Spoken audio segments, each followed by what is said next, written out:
Success Mantra, V shape future. Hello everyone, welcome you all in today's the Hindu news analysis. आज के the Hindu news analysis में topics थोड़े कम है, क्योंकि देखो बॉस, हिंदू के टॉपिक्स आज कम है सब्सटेंशियली बाकी दिनों से। देखो क्यों कम है, सबसे बड़ा रीजन है कि कुछ कुछ टॉपिक्स रिपीट चल रहा है। जैसे एरो इंडिया है, एरो इंडिया हम लोगों ने कुछ दिन पहले कवर कर लिया था, वो चलते रहेगा रोज रोज। तो रोज रोज टाइम वेस्ट करने से बेटर है कि अपन एक दिन खत्म करेंगे, सारा एक बार में हो जाएगा। विमेंस T20 उस दिन देख लिया था सब कुछ हिंदू से, अब जब खत्म होगा तो एक बार रिजल्ट देख लेंगे। तो स्मार्ट स्टडी करना है ना, वो एक होता है ना हार्ड वर्क तो करो, it is necessary for hard work, but smart work is more much necessary than that. तो हार्ड प्लस स्मार्ट वर्क करोगे तो अपना काम बन जाएगा। तो एक होता है ना करंट अफेयर्स टफ लगता है कि डेली डेली पढ़ना पड़ता है, वो इसीलिए टफ लगता है क्योंकि we tend to just do the same topic on everyday basis. अगर मान लो एरो इंडिया है तो वो डेली पढ़ रहे हैं, सुप्रीम कोर्ट के जज का अपॉइंटमेंट हुआ डेली पढ़ रहे हैं, अरे एक दिन पढ़ के खत्म करो, उसको वाइंड अप करो। सेम एस्पेक्ट है, स्टैटिक का पार्ट है, वो तो चलते रहेगा, है ना। चलिए तो देखते हैं। और आज एक टॉपिक एक बच्चे ने बोला था कि सर डोसा इकोनॉमिक्स कवर करा देने के लिए, ये एट रैंडम नहीं आया होगा, आई नो ये टॉपिक उसके दिमाग में क्यों आया, क्योंकि एक पोस्ट डाला था इंस्टाग्राम पे डोसानॉमिक्स के नाम से, and I only prepare that post की डोसा इकोनॉमिक्स, चलो देखते हैं। एक अच्छा लग रहा था व्हेन आई रेड दैट, तो आई थॉट कि चलो तुम लोग को ही बताया जाए ना, कि नॉलेज तो शेयर करना चाहिए, मजा आता है। तो पहला टॉपिक है eye on China cabinet clear 7 ITBP battalions. तो देखो ITBP Indo Tibetan border police force होती है, उसके 7 बटालियंस को इंडो चाइना बॉर्डर पे डिप्लॉय किया जाएगा, उसके लिए स्पेशल फंड जनरेट किया है गवर्नमेंट ने। तो देखो ये बातें पता है कि इंडिया चाइना के प्रॉब्लम्स हैं बीच में, तो अक्सई चीन इन सबको थोड़ा बहुत टच करते हुए आईटीबीपी पे हम फोकस करेंगे, क्योंकि आपका जो एग्जाम है ना वो इस पे थोड़ा सा ज्यादा जा सकता है। क्लैट आइलेट की बात अभी नहीं कर रहे हैं, बट हाँ जो अपकमिंग एग्जाम्स है जैसे एमएच स्टेटस, लैट है, डीयू है, एचएम है, तो वो आईटीबीपी के बारे में पूछा जा सकता है आपसे। इंडो चाइना के बॉर्डर से रिलेटेड एस्पेक्ट्स पूछा जाएगा, तो I give you some hints, वहां से उतना पढ़ लेना, बाकी हो जाएगा आपका। ठीक है। सेकंड टॉपिक है G20 कल्चर ग्रुप मीटिंग। देखो अब जैसे ये टॉपिक को ध्यान से देखो अगर, तो G20 दिसंबर 1 से चल रहा है, 1 दिसंबर से जब इंडिया ने इसकी चेयर ली थी तब से चल रहा है, अब ये पूरा साल चलेगा। तो अपन क्या करना है, एक ब्लैंक पेज लेकर के उस पर G20 लिख देना है, थोड़े बहुत फैक्ट्स, और उसके जैसे जो जो मीटिंग्स होती जाए, जो जो मीटिंग होती जाए उसका वहां पर एडिशन करते जाना है। तो इस तरह से स्मार्टली काम हो जाएगा, एक दो पेज में पूरा G20 रेडी हो जाएगा। तो साल के लास्ट में भी कोई पेपर होगा, क्लैट है, एलेट है, वो लास्ट में होगा, तो उस टाइम पे इंडिया की G20 चेयर खत्म हो रही होगी, तो वहां से भी क्वेश्चन आएगा, तो आप कर पाओगे आसानी से। तो इस तरीके से नोट्स को पूरा फ्रेम किया करो, ऐसे नहीं कि एकदम लगे पड़े हैं डेट के हिसाब से बना रहे हैं नोट्स, ऐसा नहीं। टॉपिक के हिसाब से, हम हमेशा से बताते आए कि टॉपिक के हिसाब से नोट्स बनाओ। नोट्स मेकिंग बहुत इंपॉर्टेंट होता है, बट हाँ नोट्स मेकिंग की स्ट्रैटेजी होनी चाहिए कि आप अपना 24 घंटा यार टाइम हर किसी के पास, ठीक है, 24 घंटा में 6-7 घंटा सोओगे भी, बाकी टाइम कोचिंग कर रहे हो, सेल्फ स्टडी कर रहे हो, तो वो है, तो हर टाइम सीईओ को नहीं देना चाहिए, देना भी नहीं चाहिए। पेपर पढ़ रहे हो, बाकी आपको एग्जाम पास करना है, हर एक सब्जेक्ट को प्रॉपरली टाइम डिवाइड करना है, तो उस तरह से स्मार्टली काम करो। थर्ड है a manifesto for the tackling the silent pandemic of AMR. ये बड़ा इंटरेस्टिंग है एएमआर, और ये एंटी माइक्रोबियल रेजिस्टेंस से रिलेटेड है, और एंटी माइक्रोबियल जो है ये रिलेट होगा आपका G20 से जाके, क्योंकि इंडिया G20 को चेयर कर रहा है। ये पूरा टॉपिक है, जिसने पढ़ा होगा बढ़िया है, नहीं पढ़ा होगा कोई बात नहीं, एएमआर को हम इस डिटेल में स्टडी करेंगे कि क्या क्या इसके इंटरनेशनल नेशनल एस्पेक्ट्स हैं। और ये हमारा टॉपिक है आर राजन का डोसानॉमिक्स। ठीक है, अगर पूरा पढ़ो तो डोसा इकोनॉमिक्स है, इसको देखने के बाद मेरा लिटरली इतना पढ़ लिया इसमें डोसा इकोनॉमिक्स, डोसा डोसा डोसा से मन उब जाएगा, तो ज्यादा इसको मत पढ़ना। ठीक है, चलिए स्टार्ट करते हैं। Eye on China cabinet clears the 7 ITBP battalions. देखो इसमें एक आधा बातें कर लेते हैं पहले, उसके बाद हम आगे प्रोसीड करेंगे कि आपको थोड़ा अपने तरफ से क्या इसमें ऐड ऑन करना है, जो आप कर सकते हैं। एक माइंड में चलता है ना कि इसमें इस टॉपिक को कितने कितने तरीके से देखा जाएगा। तो कितने बटालियंस आईटीबीपी, आईटीबीपी के फुल फॉर्म में कोई प्रॉब्लम नहीं होना चाहिए। What is ITBP? Indo Tibetan border police force. ठीक है, चलिए इसमें आपको क्या क्या देखना है। सबसे पहले 1962, एक हिस्ट्री में जाते हैं थोड़ा सा। अगर क्लैट आइलेट का पेपर अगर बन रहा है तो वो थोड़ा हिस्ट्री में ट्रेस करेंगे। एमएच सेट वगैरह में अगर मॉडर्न पोस्ट मॉडर्न हिस्ट्री पढ़ना है तो थोड़ा सा इसमें आ जाएगा आपको उसका एस्पेक्ट। 1962, अच्छा इसको हम पॉलिटी से कैसे जोड़ सकते हैं? यहाँ सर क्या बात कर रहे हो, पॉलिटी कैसे जुड़ेगा ये? अरे जुड़ेगा बॉस, देखो पॉलिटी से कैसे जुड़ेगा। 1962 में क्या हुआ था? वॉर हुआ था, किसके अगेंस्ट? चाइना के अगेंस्ट। अच्छा वॉर होगा तो क्या डिक्लेयर होगा इंडिया में? इमरजेंसी। मिल गया ना बॉस, इमरजेंसी। और इमरजेंसी के कितने आर्टिकल्स हैं? तो सर 3 आर्टिकल हैं। अच्छा 3 है, अरे भाई 4 है, तुमने आधा पढ़ा है। इमरजेंसी के हैं 352, 356, इसके कनंड्रम में चलेगा 365 और यहाँ पे 360। ठीक है, 360 होता है फाइनेंशियल, 352 नेशनल स्टेट इमरजेंसी। ठीक है, जिसे आप प्रेसिडेंशियल इमरजेंसी भी बोलते हो। तो इसमें कोई प्रॉब्लम नहीं होना चाहिए। चलिए, अब इसमें एक आधा बातें देखो। इस टाइम पे इमरजेंसी लगा था 352 के ग्राउंड पे, ज्यादा उस पर अब हर ग्राउंड पे नहीं जाएंगे। तो 352 के ग्राउंड पे लगा था, और 352 यहाँ पर जब इमरजेंसी लगी तो ग्राउंड था war, external aggression, external aggression. ठीक है, और वॉर, ये 2 ग्राउंड्स पे इमरजेंसी लगी थी इस टाइम पे। अच्छा सर 352 का जो इमरजेंसी लगता है तो 3 ग्राउंड पे लगता है, तो उसमें एक ऐड कर लेते हैं, वॉर, एक्सटर्नल एग्रेशन और क्या होगा, आर्म्ड रिबेलियन। परफेक्ट। अच्छा, कॉन्स्टिट्यूशन की थोड़ी बहुत ज्ञानता होगी तो आर्म्ड रिबेलियन पे स्ट्रिक्स लगा होगा, और आर्म्ड रिबेलियन को वर्ड हटाया गया था इंटरनल डिस्टर्बेंसेस से। इंटरनल डिस्टर्बेंसेस पहला था, 44th अमेंडमेंट एक्ट 1978 से इसको रिप्लेस कर दिया गया कि भाई साहब इंटरनल डिस्टर्बेंसेस पे नहीं लगेगा, आर्म्ड रिबेलियन पे लगेगा। क्योंकि इंटरनल डिस्टर्बेंसेस पे पूरा खेल गेम किया था इंदिरा गांधी ने जब वो इमरजेंसी लगाई थी 75 वाली। ठीक है, तो ये चीज इतना तो पता ही रहेगा। और 62 का इमरजेंसी एक्सटेंड हो गया था 68 तक। ठीक है, अब बाकी इमरजेंसी में है कि सर क्या क्या बात करो, 68 तक 6 साल तक थोड़ी ना इमरजेंसी लगती है। आपको पार्लियामेंट से अप्रूवल है तो लेते चले गए ना पार्लियामेंट से अप्रूवल, उसमें कोई दिक्कत नहीं है। तो ये हमने देखा है इसका पॉलिटी पार्ट। ठीक है, अच्छा अब इसका हम क्या देखेंगे, जियोग्राफिकल पार्ट। तो देखो एक टॉपिक ना बहुत एंगल से देखा जा सकता है, अगर हम नैरो नैरो डाउन करेंगे ना तो वहीं पर खत्म हो जाता है ये टॉपिक, यहाँ आने की भी नीड नहीं पड़ती इस बोर्ड पे। बट हाँ, अगर आप ब्रॉड करना चाहते हो कि हाँ 5 क्वेश्चन अगर आ रहे हैं इस पर्टिकुलर टॉपिक से, या फिर सिंगल सिंगल क्वेश्चन ही आते हैं, तो हर तरीके से क्वेश्चन फ्रेम होता है। अब वो एग्जाम नहीं है ना, अब ये वो वाले बबलू भैया नहीं है जिनको, गुड्डू भैया सॉरी, जिनका हो जाता था काम आराम से छोटे मोटे चीज में। अब गुड्डू भैया को चाहिए फुल इज्जत। ठीक है, तो इज्जत देना सीखो यहाँ पे। तो जियो अगर ज्योग्राफी की बात करोगे यहाँ पर, तो ज्योग्राफी में क्या है, तो अक्सई चीन है। इंडिया का मैप देखोगे तो ऊपर अक्सई चीन मिलेगा, जो स्नैच हुआ था 1962 के टाइम पे वॉर के। अच्छा, इसमें एक है कि एक क्वेश्चन रेगुलरली पूछा जाता है कि इंडिया और चाइना के बीच में बॉर्डर्स की लेंथ तो 3400 समथिंग है, देखना वो पूरा लेंथ चलता है अरुणाचल तक। ठीक है, इस तरीके से होता है, बीच में नेपाल वाला पार्ट काट देना, भूटान वाला, नहीं तो लगेगा अरे भूटान भी नेपाल भी नहीं। कितनी इंडिया के स्टेट्स हैं जो चाइना के साथ बॉर्डर शेयर करते हैं, ये चीज ये आप मुझे कमेंट सेक्शन में बताएं, गिन लेना मैप से।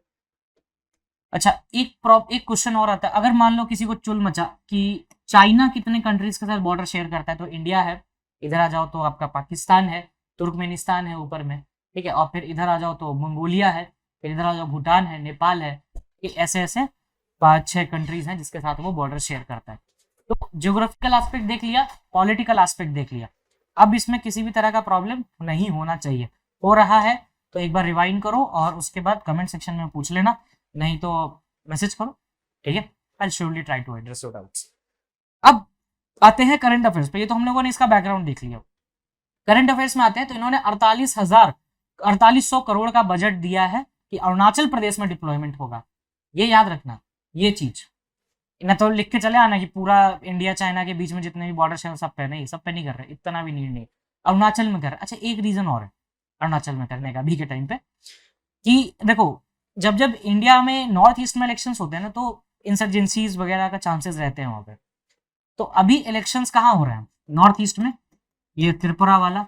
अच्छा नॉर्थ ईस्ट में इलेक्शंस हो रहे हैं तो एक चीज आप लोगों ने पढ़ा होगा, त्रिपुरा, ये त्रिपुरा डिस्प्यूट पड़ा होगा, त्रिपुरा लैंड की जो डिमांड कर रहे थे, त्रिपुरा मोठा जो पॉलिटिकल पार्टी है वहाँ की 2018 में जिन्होंने जीता 2018-20 में, तो त्रिपुरा में जो इलेक्शंस है उसके कारण भी एक ये वन ऑफ द रीजन हो सकता है। तो किस स्टेट में है, अरुणाचल प्रदेश में। और नॉर्थ ईस्ट में इलेक्शंस याद रखना बड़े डिफरेंट एस्पेक्ट से देखा जाएगा। कभी भी कहीं भी इलेक्शन होता है तो ऐसा बिल्कुल नहीं होता है कि आप नॉर्मली चलाते हो। चाइना है थोड़ा सा मतलब डेलिकेट मामला है वहां का, तो अपन ने क्या किया, आईटीबीपी के डिप्लॉयमेंट कराई। भाई साहब देखो, पहला तो सिक्योरिटी रीजन और दूसरा इलेक्शन भी एक रीजन हो सकता है। और रिसेंटली अभी अमित शाह जी ने ही कहा था परसों बीबीसी के बारे में जब आईटी रेड हुई थी कि उनकी नजर हम पे गोधरा से ही है, 2002 के बाद से ही वो हमारी नजर है। तो खैर ठीक है, बोलने दो।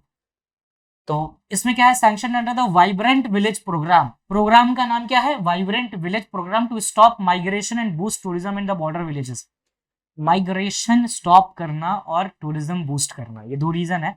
तो खैर आपको याद रखना है वाइब्रेंट विलेज प्रोग्राम। तो अब क्वेश्चन कैसे बनेगा सर इससे, तो under which program 7 different ITBP battalions have been recruited to the Arunachal Pradesh, तो वाइब्रेंट विलेज प्रोग्राम। या फिर under vibrant village program ITBP personnels have been recruited in which state, deployment किस स्टेट में हो, तो अरुणाचल प्रदेश में हो रहा है सर। ठीक है, अच्छा अब पढ़ना है हमको ITBP, Indo Tibetan border police, exactly क्या होता है। अपनी हिस्ट्री देख ली, चाइना का पोजीशन देख लिया, पॉलिटी देख ली, डेट्स थोड़े बहुत देख लिए, और थोड़ा सा इसको कनेक्ट किससे किया, त्रिपुरा लैंड से, क्योंकि वहां पर इलेक्शंस हो रहे हैं। ठीक है, चलिए अब आते हैं नेक्स्ट पे। ITBP is one of the central arm, CPF में आता है, सेंट्रल आर्म पुलिस फोर्सेज में। ये माउंटेन फोर्स में स्पेशलाइजेशन इनकी और प्रोफेशनली ट्रेंड माउंटेनियर्स होते हैं ये। ठीक है, क्योंकि जहां जाना है वहां के लिए ट्रेंड होना पड़ेगा। अच्छा, ये ओरिजिनेट कब हुए थे, 62 में। इसको एक चीज से कनेक्ट कर लो ना, इंडो चाइना वॉर से। इंडिया वॉर देखो वहां लिखा भी है 62 for deployment along the India's border with China Tibet autonomous region, Tibet का ऑटोनोमस रीजन पे। अच्छा, ये तिब्बत जब आएगा तो तिब्बत में अपन को एक चीज देखना होगा, जरूरी है देखना, क्योंकि तिब्बत में, तिब्बत और जिनजियांग से रेलवे लाइन प्रपोज किया है चाइना ने 2025 तक। तो वो चीज भी ध्यान रखना है। क्या याद रखना है, यहाँ पर ज्यादा कुछ मत करो, जहां नोट्स बना रहे हो ना वहां पे साइड में ये बनाओ बॉक्स और लिखो जिनजियांग, जिनजियांग से तिब्बत पे जो रेलवे लाइन है उसके बारे में पढ़ लेना। कुछ दिन पहले ही कंप्लीट करवाया था ये टॉपिक, तो वहां से भी रिलेट हो जाएगा। तो 3-4 एंगल से रिलेट हो रहा है टॉपिक। स्टेटस क्या है, initially raised under the CRPF act, however 1992 parliament ने ITBPF Indo Tibetan border police force act लेके आई 1994 में, और उसके अंडर बना। इनिशियली था सेंट्रल रिजर्व पुलिस फोर्स के अंदर, लेकिन 1994 में इसको बना दिया गया आईटीबीपीएफ एक्ट के अंदर। 1992 में पार्लियामेंट प्रपोज किया कि भाई साहब इनका एक अलग एक्ट होना चाहिए जिससे वो गवर्न हो सके, तो आईटीबीपीएफ 1994 में फाइनली फोर्स में आ गया। ठीक है, इसमें कोई प्रॉब्लम नहीं। चलिए नेक्स्ट आते हैं, मोटो ऑफ द फोर्स, शौर्य, दृढ़ता, कर्मनिष्ठा, valour, determination, devotion to duty. Nodal ministry, आंख बंद करके मारो, जहां पुलिस ऑफिसर्स मिले ना, ministry of home affairs. Home affairs हर चीज देखता है, बल्कि जबकि पुलिस जो है वो स्टेट का सब्जेक्ट है, ये बात भी याद रखना। ये बड़ा इंटरेस्टिंग फैक्ट है कि स्टेट का सब्जेक्ट होता है आपको पुलिस, आर्म फोर्सेस नहीं बात हो रही है यहाँ पे, पुलिस की बात हो रही है। जो आप होते हैं दरोगा साहब, सब इंस्पेक्टर, इंस्पेक्टर, ये स्टेट का सब्जेक्ट होता है पुलिस। ठीक है, पुलिस, जेल, ये सब स्टेट का सब्जेक्ट है। मैरिज, ये सब स्टेट का सब्जेक्ट है। बट एक चीज आती है यहाँ पर कि sir ministry of home affairs के अंदर एक पुलिस ऐसी आती है स्टेट की, स्टेट तो नहीं बोलना चाहिए, एनसीटी है वो, दिल्ली की। ठीक है, ये जो दिल्ली में पुलिस कुछ नहीं करते हो तो केजरीवाल को गाली देना शुरू कर देते हो, अरे केजरीवाल ऐसा ही है यार, ऐसा बिल्कुल नहीं है। दिल्ली मिनिस्ट्री के अंदर आती है, होम अफेयर्स के अंदर आती है, वो अमित शाह के अंदर आती है दिल्ली पुलिस। ठीक है, तो ये चीज याद रखना, क्योंकि वो एनसीटी का तो उन्होंने अपने अंदर लेकर रखा है उसको। तो दिल्ली की पुलिस बस यूनियन के पास जाती है, बाकी हर स्टेट की पुलिस स्टेट के पास, स्टेट का सब्जेक्ट होता है पुलिस। चलिए, अच्छा ये सब्जेक्ट्स कौन से लिस्ट में मेंशन है ये कमेंट सेक्शन में बता देना, एकदम जल्दी से बताना। ये ना बता पा रहे हो तो फिर तो प्रॉब्लम है, काहे की प्रिपरेशन चल रही है। शेड्यूल कौन सा है, 12 शेड्यूल्स हैं।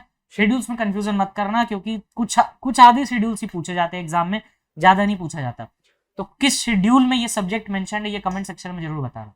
Now G20 cultural group meeting, देखिए कल्चरल होने दीजिए, मिनिस्ट्रियल होने दीजिए, फाइनेंशियल होने दीजिए, जो मीटिंग होना होने, कोई टेंशन नहीं है। अभी यूपी में भी एक मीटिंग हो रहा था, मीटिंग की बात तो है ही, यूपी में हुआ है ग्लोबल इन्वेस्टर्स का, तो उसमें एक आपके आईएएस साहब सस्पेंड हुए हैं, अभिषेक, तो वो भी याद रखना, वो वहां से कहीं ना कहीं रिलेट हो गया, पूछ दिया तो फिर हो जाएगा हैप्पी बर्थडे, तो हैप्पी बर्थडे बाद में मनाना है। तो अभी क्या है हमारे पास, G20 की कल्चरल मीटिंग है ना, ये टॉपिक है हमारे पास G20। तो G20 के बारे में मोस्ट ऑफ द फैक्ट्स आपको पता होने चाहिए अभी तक, क्योंकि लमसम अगर हम माने तो 1 महीना 2 महीना 2 महीना 15 दिन हो चुका है G20 का चेयर लिए हुए इंडिया को।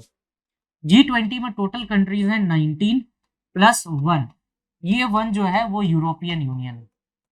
ठीक है, वो यूरोपियन यूनियन है। यूरोपियन यूनियन में पहले 28 थे, अब है 27।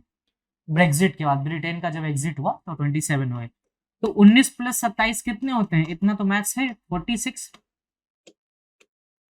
46 कंट्रीज टोटल इसके पार्ट्स हैं। G20 एक सिस्टम पे चलता है जिसे हम प्यार से नाम देते हैं ट्रोइका। जैसे आप लोग देते हो ना, जिसे प्रेम करते हो उसे नाम दे देते हो, वैसे हमने भी इसका नाम दिया ट्रोइका। ट्रोइका सिस्टम का बड़ा इंटरेस्टिंग मतलब है कि जो था, जो है और जो आएगा, वो तीनों मिल के G20 गवर्न कराते हैं। मतलब कि वो तीनों मिल के काम करते हैं। पिछली बार कौन था? इंडोनेशिया। इंडोनेशिया मतलब बोले तो बाली। नेक्स्ट अब कौन है? इंडिया। इंडिया मतलब न्यू दिल्ली, कैपिटल बोल रहे हैं यार। और थर्ड है ब्राजील। और इसके बाद कौन आएगा? South Africa. तो ये सब चीजें याद रखना। तो ये नेक्स्ट है ब्राजील के बाद। तो ये ट्रोइका है। अच्छा, G20 में कोई हेड नहीं होता है, तो इसमें हम क्या करते हैं, एक वर्ड यूज करते हैं, शेरपा। अभी कौन है शेरपा बता देना। अमिताभ कांत है या कौन है? Who is the current Sherpa of G20? तो ये तो हो गया हेड्स ऑफ G20 जिसको हम लोगों ने देखा। अब हमारा काम क्या है? आगे बढ़ना थोड़ा सा, अभी के बारे में कल्चरल एस्पेक्ट पे आते हैं कि मीटिंग हुई है तो वो देखना जरूरी है। तो मिनिस्ट्री ऑफ कल्चर ही लेगा कल्चर का meeting, first G20 cultural.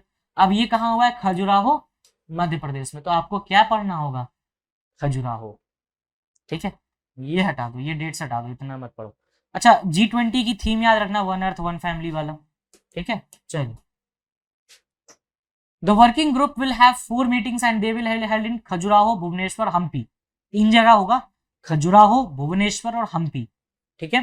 Theme of Khajuraho meeting क्या है? Protection and restitution of cultural property. अब देखो कैसे करना है। स्टार्टिंग में हमने ये बना लिया, अब जितनी भी मीटिंग्स होंगी सबको नीचे लिखते जाना, उसका थीम और कहाँ हो रहा है। तो अभी ये देख लिया कि protection and restriction of cultural property. Next is about the key facts of Khajuraho. ठीक है, तो खजुराहो के बारे में थोड़ा सा जानो। एंशियंट सिटी है ना, जैसे मोहनजोदारो मूवी देखी होगी, जैसे खजुराहो की मूवी बन जाती तो बढ़िया रहता। खजुराहो क्या? Ancient city known it's majestic temples and elaborated sculptures. Khajuraho group of monument जो है वो यूनेस्को वर्ल्ड हेरिटेज साइट में है। ये क्वेश्चन आपको कौन पूछा था इस बार? Elite. Which was constructed by the Chandela dynasty ने बनवाया था 950 से 1050 एडी तक। चंदेला डायनेस्टी का बनाया हुआ, याद रखना। चंदेला डायनेस्टी, पता क्वेश्चन आ जाएगा, कहोगे हिस्ट्री से क्वेश्चन आया भाई साहब, करंट अफेयर से था, स्टैटिक का पोर्शन कनेक्ट हुआ है उससे जाके। ठीक है, चलिए नेक्स्ट आते हैं। These monuments are built in Nagara style. देखो बेसिकली ना टेम्पल 2 स्टाइल में बनते थे, है तो वेसरा भी है, बट 3 स्टाइल्स बेसिकली है। देख लो, क्या पता अगर पूछे तो हेल्प हो जाएगी। जो स्टाइल्स ऑफ टेम्पल आर्किटेक्चर होता है ना, वो आपको पढ़ना तो नहीं है, बट देख लो स्टाइल्स ऑफ टेम्पल। जो टेम्पल बना होता है ना कहीं पे आड़ा तिरछा टेढ़ा, वो क्या होता है? 3 तरह का मेजर स्टाइल्स होते हैं। एक होता है नगरा स्टाइल, एक होता है द्रविड़ा स्टाइल, और एक होता है वेसरा। ये स्कूल्स ऑफ टेम्पल आर्किटेक्चर है, 3 मेजर स्कूल्स होते हैं। तो नगरा स्टाइल जो है वो नॉर्थ इंडिया का है, एन से नगरा, एन से नॉर्थ इंडिया। अच्छा, द्रविड़ा, द्रविड़ा कहाँ का होगा? थोड़ा सा लॉजिक लगाओ। AIDMK सुना है? पॉलिटिक्स, पॉलिटिकल पार्टी है। ऑल इंडिया अन्ना द्रविड़ा मुन्ने मित्र का कड़गम, ये तो सुना ही होगा। अच्छा, जिसको लगाओ क्या बोल गया? तो ऑल इंडिया अन्ना द्रविड़ा मुन्ने मित्र का कड़गम, ये पॉलिटिकल पार्टी है। ठीक है, MGR की। अब आते हैं द्रविड़ा कहाँ का होगा? तो फिर साउथ इंडिया। वेसरा स्टाइल आपको मिल जाएगा असम साइड में, या फिर ये मिक्सचर रहता है बेसिकली दोनों का, बेसिकली मिक्सचर रहता है वेसरा स्टाइल। तो नगरा स्टाइल जो हमारे नॉर्थ इंडिया के टेम्पल्स होते हैं, नॉर्थ इंडिया के टेम्पल्स कैसे होते हैं? इस टाइप से, विमान होता है इसमें प्रॉपर, इस टाइप से, इसको विमान बोला जाता है बेसिकली, इस टाइप से होगा। द्रविड़ा स्टाइल में देखोगे तो इस तरीके से टेम्पल स्ट्रक्चर बनेगा, थोड़ा सा मूव करेगा ऊपर, गोपुरम्स होंगे, जो टेम्पल के बड़े बड़े गेटवेज देखते हो ना, पद्मनाभा स्वामी टेम्पल का भी देखना है ना, पद्मनाभा स्वामी है, बहुत सारे हैं टेम्पल साउथ इंडिया में इस तरीके से, जिनका जो स्ट्रक्चर है वो थोड़ा सा घूमता है, बेंड कर देता है। और जो गेटवेज होते हैं उसे हम गोपुरम्स कहते हैं। ठीक है, उसमें बहुत सारी चीजें होती हैं कि टेम्पल में एंटर करने से पहले भी रहता है।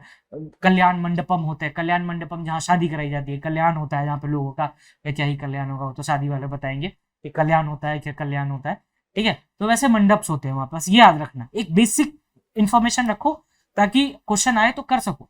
कि क्वेश्चन आपके पास बहुत बेसिक आएगा कि नॉर्थ इंडिया में कौन सा स्टाइल है, पता चला हैप्पी बर्थडे बन गया, हैप्पी बर्थडे नहीं बनेगा। नगरा स्टाइल, द्रविड़ा एंड वेसरा, इस टाइप में थोड़ा सा बेंड होता है, इसमें बेंड नहीं होता, इसमें डायरेक्ट बनता है विमाना। ठीक है, तो इस तरीके से याद रखना चीजों को। चलिए, अच्छा मन होते एक काम करना, गूगल करना इसको, नगरा style, Dravida style, Vesara style, और देखना किस तरह के टेम्पल्स है। इंटरेस्टिंग है, मजा आएगा, ठीक है। अच्छा, एक क्वेश्चन आपको आया भी था, I am still remembering that question, DU ने पूछा था या किसी एग्जाम ने पूछा था, एमएच सेट नहीं पूछा था शायद, कि इंडियन पार्लियामेंट का जो स्ट्रक्चर है वो किस टेम्पल के स्ट्रक्चर पे बेस्ड है। नया वाला नहीं, पुराना वाला जो सर्कल वाला है, that is the 64 Yogini temple. 64 Yogini temple, अभी फिर से नाम दोहरा, 64 होता है ना, 64 को हिंदी में बोलो, 64 योगिनी टेम्पल, इंडियन पार्लियामेंट का मॉडल उसी पे बेस्ड था। एक बार दोनों को कंपेयर करना, सेम मिलेगा, ठीक है। और कमेंट सेक्शन में बताना मजा आया कि नहीं। थोड़ा हिस्ट्री भी कभी कभार इंटरेस्टिंग हो जाता है अगर इमेजेस से पढ़ो तो। चलिए अब आते हैं मॉन्यूमेंट्स किस स्टाइल में, यहाँ पे नगरा स्टाइल में। तो ये एमपी का है यार, नॉर्थ इंडिया, नगरा स्टाइल वैसे ही बन गया ना। Architecture and ornamented with intricate and detailed sculptures. Intricate and detailed sculptures का मतलब जो बनाया जा रहा है ना वहाँ पे मूर्ति, उसे बहुत डिटेलिंग की जा रही है, एक एक चीज पर डिटेलिंग की जा रही है। मॉन्यूमेंट्स इंक्लूड हिंदू मंदिर भी है और जैन मंदिर भी है, क्योंकि चंडेला ने इनको पैट्रोनाइज किया था। According to the historical record, there were 85 temples in the temple site in Khajuraho, covering 20 square kilometers in 12th century AD. उस टाइम पे फिर प्लंडरिंग्स हुई, महमूद गजनवी आया, फिर बहुत सारी चीजें हुई, रेड्स हुए बहुत सारे, तो मुगल्स आए, फिर जो मुगल्स तो नहीं कहेंगे बट रेडर्स आए, बेसिकली लुटेरे जो थे वो आए और गैस हमारे लगे, उन्होंने कभी राज नहीं किया इंडिया पे। चलिए नेक्स्ट आएंगे, a manifesto for tackling the silent pandemic of AMR. देखो इस टॉपिक पे जाने से पहले आई वांट टू क्लैरिफाई कि अभी तक जो पढ़ा है वो थोड़ा सा डिटेलिंग में था, कैसा लगा ये भी बताना। कि देखो मेन चीज इसलिए पूछ रहे हैं कि आपकी एग्जाम के पॉइंट ऑफ व्यू से थोड़ा अगर डिटेलिंग भी हो रहा है तो कहीं ना कहीं आपका स्टैटिक पार्ट भी कवर हो रहा है उससे, है ना। करंट अफेयर्स तो होना ही है अपना, वो तो पार्ट एंड पार्सल ही है, बट स्टैटिक पार्ट भी कवर हो जाए, टेम्पल्स थोड़ा डिटेलिंग हो गया, थोड़ा नहीं बहुत एकदम माइनर डिटेलिंग दिया है कि अगर क्वेश्चन आता है आपसे मेन, अगर मान लो एग्जामिनर खजुराहो पे पूछना चाह रहा है तो वो टेम्पल स्टाइल पे पूछ सकता है, खजुराहो में किस तरह का टेम्पल स्टाइल है, या फिर साउथ इंडिया में किस तरह का टेम्पल स्टाइल होता है। तो ये सब पूछ दिया अगर तो आप आसानी से कर सकोगे। अब ये सब चीजें आप हिस्ट्री में पढ़ते होगे, है ना। जो 12th के स्टूडेंट है, जिन्होंने आर्ट्स ले रखा है 11th 12th, उन्होंने तो बहुत अच्छे से पढ़ा होगा। एक बुक आती है आर्ट एंड कल्चर की, उसको देखना, बहुत अच्छी किताब है वो, ऑनलाइन भी मिल जाएगी। चलो अब आते हैं एंटी माइक्रोबियल रेजिस्टेंस। ये पूरी कहानी किस लिए शुरू हुई ये जानो पहले। इस जब आर्टिकल को पढ़ोगे ना तो फर्स्ट पैरा में ही समझ में आ जाएगा कि अच्छा ये पूरी कहानी कह क्यों रही है मैडम जिन्होंने ये आर्टिकल लिखा है क्या। एएमआर, एएमआर का मतलब एंटी माइक्रोबियल रेजिस्टेंस।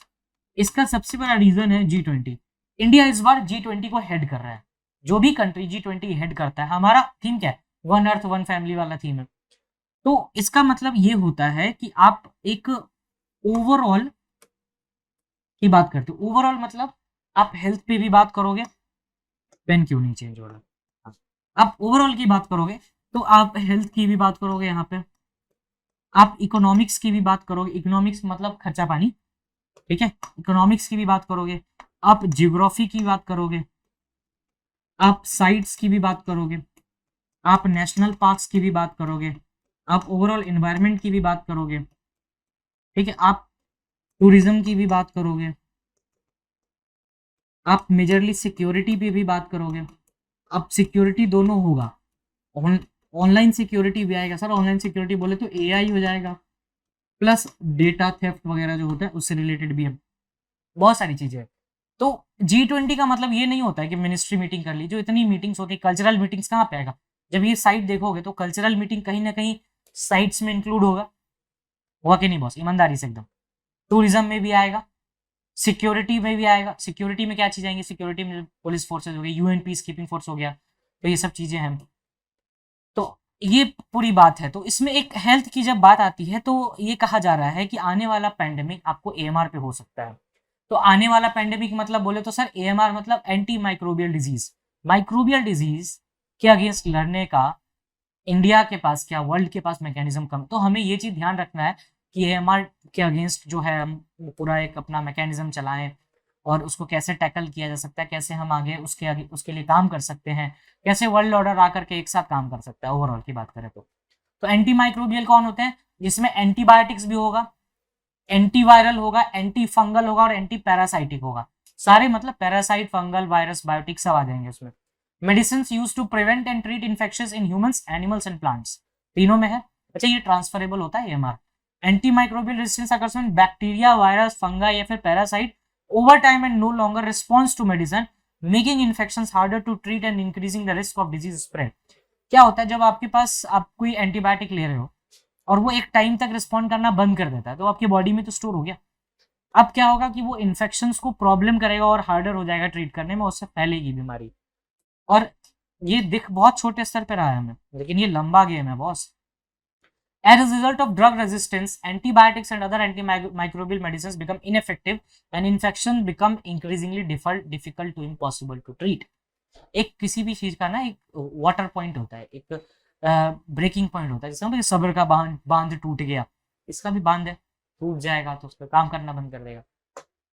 ये फैक्टर्स होते हैं ओवर प्रिस्क्राइबिंग ऑफ एंटीबायोटिक, दिए जा रहे हैं एंटीबायोटिक्स, एकदम खाए जा रहे हैं, इसे कहते हैं एंटीबायोटिक भी ज्यादा नहीं खाना चाहिए। Patients not finishing their treatment, जैसे होता नहीं कि एक को फीवर है तो कहा जाता है कि 3 डोज लेने के लिए, कालपोल खा रहे हो तो 3 डोज खत्म करो पूरी पूरी, तो क्या करते हैं 2 में उतर गया, अरे कोई नहीं, आम ब्रह्मास्मि, सब ब्रह्मास्मि निकल जाएगा कुछ दिन बाद, है ना। Over use of antibiotics and live stocks and fish farmings, इसमें यूज करते हैं लोग। Poor infection control in the hospitals and clinics, lack of hygiene और lack of new antibiotics being developed. तो ये सारे फैक्टर्स मिलके ये एएमआर को बढ़ा सकते हैं। They can spread from person to person, between people to animals, कहीं से भी स्प्रेड हो सकता है, कोई दिक्कत नहीं है। इसके लिए गैप था, ग्लोबल एक्शन प्लान 2015 में आया था। वर्ल्ड हेल्थ असेंबली ने कमिट किया था एक ग्लोबल एक्शन प्लान लाएंगे, जिससे हम मल्टी सेक्टरल वर्क करके हर नेशंस में इसको अप्लाई करवाएंगे। सब्सिक्वेंटली गवर्निंग बॉडीज थी FAO, food and agriculture organisation, और world health organisation for animal health के लिए था। फिर prior endorsement of GAP in 2015 global efforts बने एएमआर के लिए। डब्ल्यूएचओ ने स्ट्रेटेजी बनाई थी 2001 में ही, एक रेजिस्टेंस प्रोग्राम डेवलप की, लेकिन एक कॉमन कंसेंसस नहीं हो पा रहा है। कंसेंसस बोले तो मीटिंग ऑफ माइंड्स नहीं हो पा रहा है।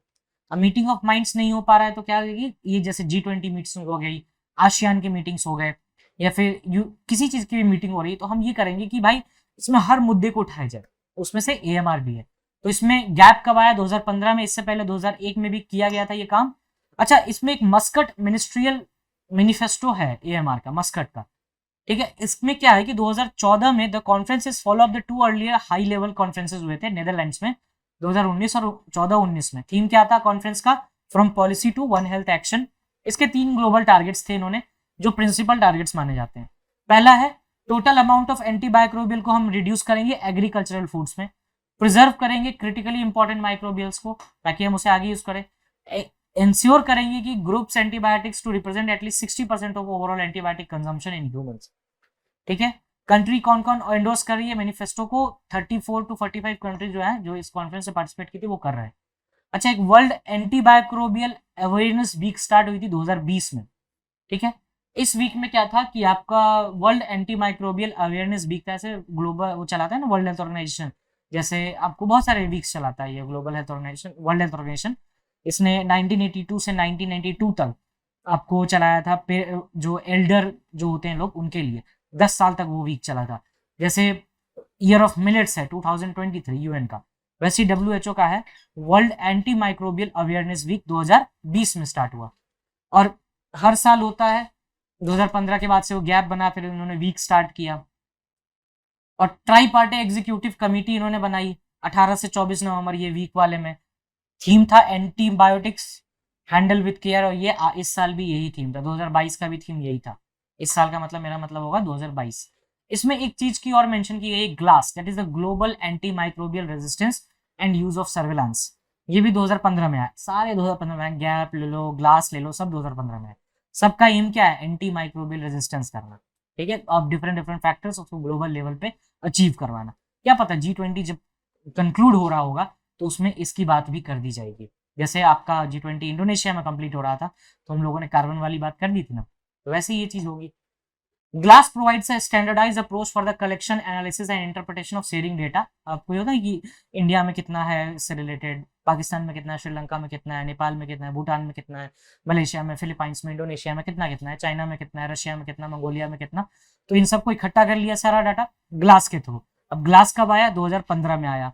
तो अब इस डाटा को कलेक्ट करके आप उसके बाद नेशनल सर्विलांस सिस्टम चलाओगे, फिर उसके बाद आराम से उसके अगेंस्ट किसी भी तरीके का एक्शन लिया जा सकेगा, ठीक है। चलिए अब आते हैं अपना डोसानॉमिक्स पे। देखो, डोसा इकोनॉमिक्स रघुराम राजन ने 2016 में ये टर्म दिया था, याद रखना।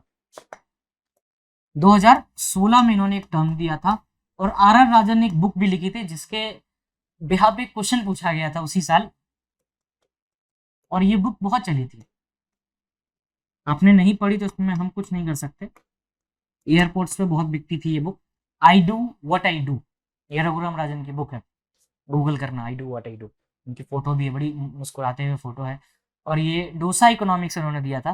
देखो डोसा इकोनॉमिक्स बेसिकली ये है, जिस टाइम पे ये गवर्नर थे तो उस टाइम पे क्या था कि इन एफडी रेट्स बहुत ज्यादा देते थे। 10% बैंक फिक्स डिपॉजिट रेट देता था। मतलब मान लो कि अगर आप 1,000 रुपए, 1,000 नहीं लेंगे, थोड़ा कम वैल्यू हो जाएगा, 1 लाख रुपए आपने एफडी कर दी तो आपको 1 साल के बाद 10% का ब्याज मिलेगा। अभी कितना मिलता है एसबीआई में? तो 5.5 6 मैक्स हो गया, 6 तो बहुत मुश्किल में मिल पाता। 10% का ब्याज देंगे तो कितना हो गया इसमें? 10,000 जुड़ जाएगा, तो 1,10,000 रुपया मिलेगा। 1.1 मान लेते 1.1 लाख, ठीक है। 1,10,000 रुपये मिलेगा जब आप वो एफडी निकालोगे, या फिर ये जनरली वो करते थे, रिटायर्स वाले लोग होते हैं वो लोग ये करते थे। तो इनको 1 लाख पे 10% मिलता था। रघुराम राजन ने क्या किया, इन्फ्लेशन बढ़ रहा था, अब इनको चाहिए था कि भाई पैसा कंट्रोल करो, इन्होंने क्या किया, एफडी के रेट चेंज कर दिए। इन्होंने कहा कि 10% नहीं, अब हम 8% देंगे। लोगों को गुस्सा आया, भाई ये क्या बोल गया, ऐसा कैसे, मेरा तो लॉस हो गया, 2,000 का लॉस हो गया, 1,08,000 मिलेगा अब तो रघुराम राजन ने कहा रुको, हम करते हैं इंतजाम। इन्होंने समझाया डोसा इकोनॉमिक्स के थ्रू, तो यहीं से ये टर्म आया था। ऐसा नहीं था कि चलते फिरते मजा आया या आज डोसा खाया भाई ने, आज तुम्हारा भाई डोसा पे इकोनॉमिक्स बनाएगा, ऐसा नहीं था। पूरा प्रॉपर सीन था कि 10% का एफडी देते थे। उसको कंट्रोल करने के लिए उन्होंने क्या किया, 8% कर दिया। तो इस पर लोगों ने पूछा कि भाई क्यों किया, कुछ तो बताओ, what is the reason behind it. तो उन्होंने समझाया डोसा इकोनॉमिक्स। अच्छा, डोसा इकोनॉमिक्स से सिमिलर एक टर्म और है, अगर आप पढ़ोगे ध्यान से तो 2019-20 में एक टर्म आया था, थाली इकोनॉमिक्स। क्या सर, क्या खाने की बातें कर रहे हो, थाली इकोनॉमिक्स। ये नॉर्थ साउथ डिवाइड को ब्रेक करते हुए 2018-19 में गवर्नर साहब ने एक टर्म निकाला। देखना किन्होंने टर्म निकाला था, थाली इकोनॉमिक्स, पढ़ना, सेम है, दोनों का कॉन्सेप्ट सेम ऑलमोस्ट। तो थाली इकोनॉमिक्स निकाला था उन्होंने, और इन्होंने डोसा इकोनॉमिक्स। तो एस्पेक्ट समझ गए कि क्यों डोसा इकोनॉमिक्स आया। अब डोसा इकोनॉमिक्स है क्या, उसके बारे में पढ़ना है। अच्छा एक बात बताओ, अगर तुम्हारे पास 1 लाख रुपया है, अगर तुम्हारे पास 1 लाख रुपया, इफ इट इज विजिबल, ये तो हटा दे, ये तो समझ में आ ही गया होगा कि 8-10% क्या हुआ था। अगर तुम्हारे पास 1 लाख रुपया है, 100, 1,000, 10,000, 1 लाख, और एक डोसा 50 रुपए का आ रहा है, महंगाई नहीं है, 50 रुपए का आ रहा है, तो कितने डोसा आ जाएंगे? 2,000 डोसा आ जाएगा इसमें, 2,000, हाँ 2,000 डोसे आ जाएंगे इसमें 1 लाख में, अगर 50 रुपए के हिसाब से मान लेते हैं। उन्होंने कहा कि सब एफडी सेम रखो, ठीक है, लेकिन हम महंगाई तो बढ़ेगी कहीं ना कहीं से। तो उन्होंने कहा कि अगर मान लो कि 55 डोसा आ जाए, 55 रुपए डोसा आ जाए, तो फिर क्या करोगे? फिर दिक्कत है, डोसा कम आएगा फिर। तो 1,800 समथिंग इन्होंने कहा कि डोसा मिलेगा, 1,800 डोसा खा सकोगे आप एक साल में। तो फिर इन्होंने फिर समझाया कि देखो हम ना इधर इतना नहीं बढ़ा रहे, एफडी रेट्स कम कर दे, इनका 8% का एफडी कर देते हैं, 1,08,000 रुपये, ठीक है। डोसा का प्राइस बढ़ेगा भी तो 2 रुपया बढ़ेगा, इसके बाद 52 से डिवाइड कर दो, यहाँ पे 52 रुपीज, 55 ना होके 52 ही बढ़ेगा, क्योंकि उधर से भी कम कर रहे हैं, इधर से भी थोड़ा कम कर, तो मैनेज हो गया। तो 52, अब 52 से जब इसको डिवाइड मारोगे तो लमसम 1900 के आसपास डोसा आएगा, 1924 डोसा आएगा। तो उन्होंने कहा कि अगर आपका एफडी रेट भी कम कर दें, हम 2% ही कम कर रहे हैं, डोसा का रेट भी ज्यादा नहीं बढ़ा, तो डोसा का रेट नहीं बढ़ा तो आप 1900 डोसा खा रहे हो, है ना। और लेकिन 1,10,000 पे आप कम डोसा खाओगे, तो कौन किसमें ज्यादा डोसा खा रहे हो? 2% घटने पे 8% बढ़ गया, 1,08,000 रुपए में फिर भी आप उतने ही नंबर ऑफ डोसा खा रहे हो जितना आप 1,10,000 पे खा रहे थे। सेम है, चेंज ज्यादा कुछ नहीं हुआ, थोड़ा बहुत 200-300 डोसे का डिफरेंस है, उतना तो काम चला ही लोगे। तो आई होप कि ये समझ में आओ, जिसने भी पूछा देखो समझ में आया है, प्लीज कमेंट सेक्शन में बताना। कुछ नहीं था, एक बार और रिवाइज करते हैं। 10% का एफडी था, 1,10,000 रुपये मिलता था, इन्होंने कहा कि इन्फ्लेशन बहुत है, हम 8% करेंगे, 1,08,000 रुपये मिलना हो गया। लोगों ने पूछा कि भाई क्यों, और लोग कौन थे? जनरली रिटायर्ड पर्सन, क्योंकि उनको ही मतलब रिटायरमेंट के बाद पैसा निकालते हैं वो लोग, एफडी वगैरह करते हैं। तो 1,08,000। अब उन्होंने कहा कि देखो ऐसा मत करो, अगर आपके पास 1 लाख रुपया है तो आप 50 से डिवाइड करो, आप 2,000 डोसा खा रहे हो, 10,000 उसमें और जोड़ लो तो मैक्सिमम आप 2100-2200 डोसा खाओगे। ठीक है, अब इन्होंने कहा कि देखो अगर 8% एफडी कर देते हैं हम, फिर भी आप 1 लाख पे 50 तो खा ही रहे हो ना, 52 रुपए अगर हम डोसा कर दें तो 1,08,000 पे फिर भी आप 1924 समथिंग डोसा खाओगे। तो आप वापस वही पोजीशन पे पहुंच रहे हो, लेकिन 1,10,000 करेंगे तो डोसा की प्राइसेस बढ़ानी पड़ेगी। यानी डोसा की प्राइसेस पे मत जाना, यहाँ पे कॉमोडिटी की प्राइस बढ़ जाएगी। ओवरऑल कॉमोडिटी, कोई भी कॉमोडिटी हो, आप इडली वड़ा खाओ, सांबर वड़ा खाओ, या सांबर का कुछ खाओ, इडली खाओ, थाली खाओ, कुछ भी खाओ, छोले कुलचे खाओ, छोले भटूरे खाओ, रेट तो बढ़ेगा। अगर इसको छोले भटूरे पर डाल के देखो तो 1 लाख को 20 से डिवाइड कर दो, जनरली 20 में मिलता है या 25 में मिलता है, चलो ठीक है, तो 4,000 खा लोगे। अब वो बढ़ेगा, वो 30 हो जाएगा। अब वो 30 ना होकर 27 रुपए ही बढ़ेगा अगर आपका एफडी रेट 2% कम कर दे, तो भटोरा इकोनॉमिक्स हो जाएगा, है ना। तो डोसा का इन्होंने लिया एक कॉमोडिटी की तरह, dosa is a commodity here and nothing more. ठीक है, इतना भी सीरियसली मत लेना डोसा को। वही चीज है, 1 लाख रुपए वो अर्न करता है इंटरेस्ट 10% पे, तो buy dosa at cost of 50 रुपए पीस। ठीक है, the RBI governor assumes inflation to be 10%। उन्होंने कहा मान लेते हैं 10% रेट से इन्फ्लेशन है, तो he could buy 2000 dosa with the money today, but he wants more by investing at 10%। He gets 10,000 after 1 year plus his principal, यानी 1,10,000। Rajan argued with dosa prices giving up by 10%, तो 50 से कितना हो जाएगा 55, 50 का 10% निकालो, 5 ही बचेगा, 50 plus 5 55। He can buy 182 dosas approximately with rupees 10,000 interest, वो 10,000 का interest. However with his principal amount the pensioner can buy 1,818 dosas, thus stating that how low deposit rate coupled with the low inflation is better than high rates with high prices। उन्होंने simply कहा 1 लाख रुपए में पहले 2,000 डोसा खा रहे थे, ठीक है, अब डोसा की प्राइस बढ़ी तो 55 रुपए हो गया, 55 रुपए में तुम 1,800 डोसा खाओगे, लमसम 1,824-25 मान लेते हैं।